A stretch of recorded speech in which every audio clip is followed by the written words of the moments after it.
What if I told you that right now, somewhere in a research facility, scientists are seriously planning to build a spaceship the size of a city that would travel for thousands of years with entire generations of humans born and dying aboard it without ever seeing Earth or their destination? This isn't science fiction anymore.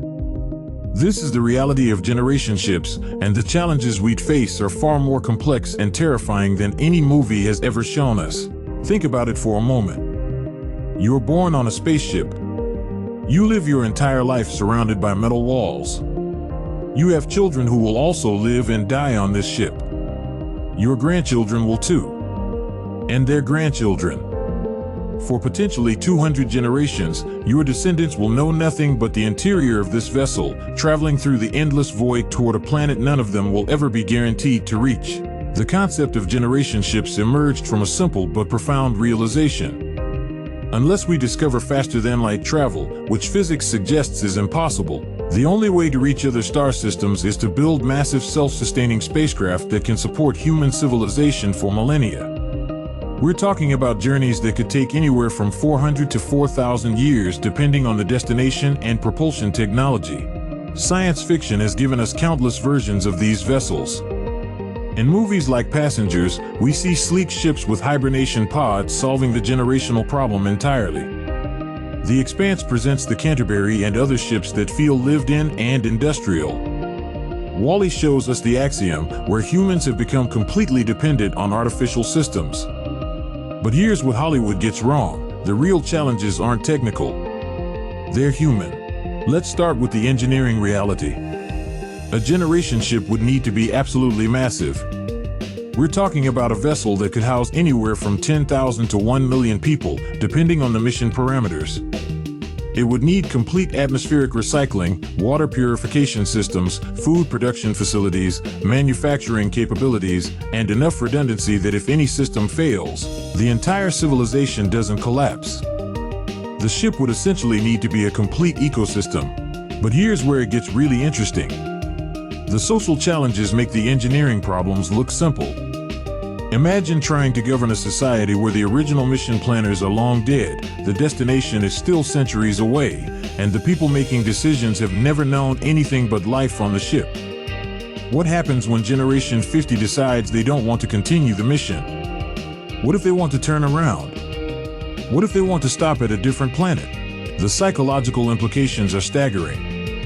We're talking about creating a permanent class of people who exist solely to maintain a journey they'll never complete. These aren't explorers or pioneers in the traditional sense. They're essentially prisoners of their ancestors' ambitions. The children born on generation ships would have no choice in their destiny, no ability to leave, no connection to Earth or the destination planet. Consider the ethical dilemmas. Do the people on generation ships have the right to abandon the mission? What about the right to have children? If resources are limited, reproduction might need to be strictly controlled. Who makes these decisions? What happens if the ship's society fragments into competing factions? Civil war on a generation ship wouldn't just be tragic, it would be potentially species-ending for everyone aboard. The cultural evolution would be inevitable and unpredictable. Language would change. Social structures would evolve. Religious and philosophical beliefs would adapt to life in space. By the time the ship reaches its destination, the people aboard might be so different from the original Earth population that they're essentially a new branch of humanity. They might not even want to colonize planets anymore, having adapted completely to life in space. Real-world scientists are grappling with these questions right now. The Breakthrough Starshot initiative is exploring tiny robotic probes, but for human interstellar travel, generation ships remain the most plausible option. Organizations like the Generation Ship Research Project are seriously studying everything from genetic diversity requirements to social governance models. The minimum viable population for a generation ship is estimated at around 10,000 people to maintain genetic diversity and provide enough specialists for all necessary functions. But even with perfect planning, there are variables we can't control. What if the destination planet turns out to be uninhabitable? What if Earth develops faster than light travel a century into the journey, making the generation ship obsolete? The propulsion challenges alone are mind-boggling. Current technology would require either massive nuclear pulse drives or theoretical fusion ramjets. The ship would need to accelerate for decades, coast for centuries, then decelerate for decades more. Any mechanical failure during the journey could doom everyone aboard. Perhaps most disturbing is the question of consent. The first generation volunteers for the mission, but what about their children? And their children's children? We'd be creating a society where individual freedom is necessarily subordinated to collective survival. The ship's mission would have to become a religious conviction, passed down through generations, or the entire project would fail. Yet despite these challenges, generation ships might be our only realistic path to becoming an interstellar species. They represent the ultimate test of human cooperation, sacrifice, and long-term thinking.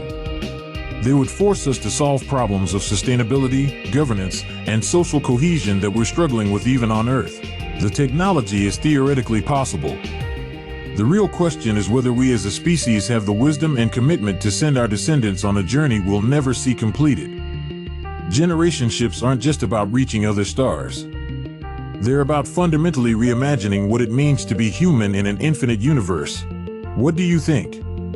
Could you volunteer for a mission your great-great-grandchildren might complete? Let me know in the comments below, and if you want to explore more mind-bending space concepts, hit that subscribe button and the notification bell. The universe is waiting, and these conversations are just getting started.